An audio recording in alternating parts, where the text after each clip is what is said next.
घरातील तरुण नौकर मालकीन अंघोळीला गेल्यावर तिची साडी लपून ठेवत होता आणि मालकीनला जोपर्यंत साडी भेटत नाही तोपर्यंत तो बघायचा। नमस्कार मित्रांनो, स्वागत आहे तुमचं आमच्या चॅनलमध्ये। तुम्ही जर अजून आमचं चॅनल सबस्क्राईब केलं नसेल तर प्लीज चॅनलला सबस्क्राईब नक्की करा। घरात एक तरुण मुलगा नौकर होता।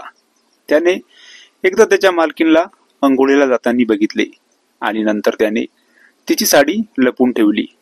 मालकीन अंघोळीवरून आली आणि तशीच खूप वेळा ती तिची साडी शोधत होती।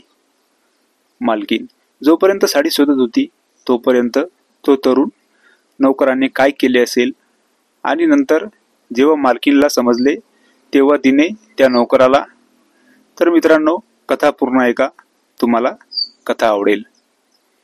एक गृहिणी वंदना, ती आणि तिचा नवरा दोघे एका मोठ्या घरामध्ये राहत होते। घरी खूप चांगलं होतं।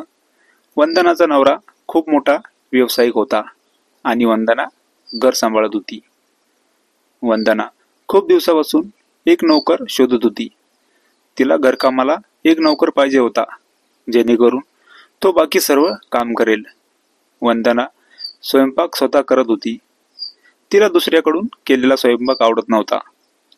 नोकर शोधण्यासाठी तिने तर तिच्या घराबाहेर तसं एक बोर्ड लावलं होतं की घरकामासाठी मुलगा पाहिजे, त्याने सर्व कामे करावीत, घरातील काही जड कामे वगैरे।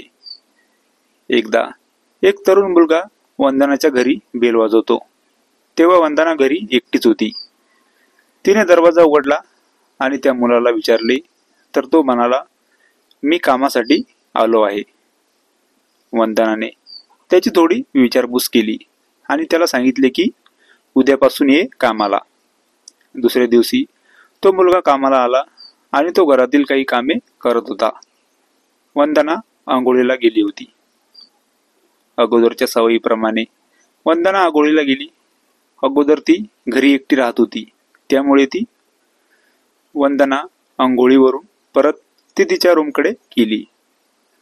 तेवढ्यात तरुण नौकराची नजर वंदनावर पडते आणि तो तिला बघतच राहतो। वंदनाला तर माहिती नव्हतं की तो नौकर तिच्याकडे बघत आहे। नंतर तिच्या लक्षात येते की घरामध्ये नौकर आहे। दुसऱ्या दिवशी सकाळी जेव्हा वंदना अंघोळीला जाते तर ती सोबत तिची साडी नेते आणि तिथे बाहेर ठेवते।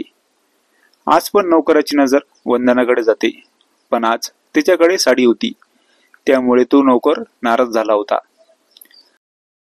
रोज पण आता वंदना सोबत साडी घेऊन जात होती।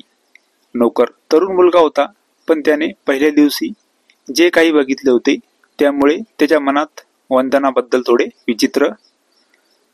तो तरुण नौकर आता काहीतरी विचार करतो आणि जेव्हा वंदना आंघोळीला जाते तेव्हा तो तिच्या मागे जातो आणि तिची बाहेर ठेवलेली साडी लपून ठेवतो। वंदनाला नंतर साडी कुठेच दिसत नाही। ती परत जात असताना तो नौकर आता तिच्याकडे बघतो। वंदना जोपर्यंत साडी शोधत असते तोपर्यंत तो तिला बघत राहतो। आता असं रोज होत असे। वंदना विचारात पडते की असं का होत आहे आणि एक दिवस ती लक्ष ठेवते आणि ती बघते की तो तरुण नौकर साडी उचलून नेतो आणि लपून ठेवतो। तिला पूर्ण समजते आणि नंतर वंदना त्या नौकराला हाकलून देते। ही कथा पूर्णपणे काल्पनिक असून वास्तविक जीवनाशी काहीही संबंध नाही। ही कथा फक्त मनोरंजनासाठी आहे। मित्रांनो, कथा आवडल्यास चॅनलला सबस्क्राईब नक्की करा। धन्यवाद।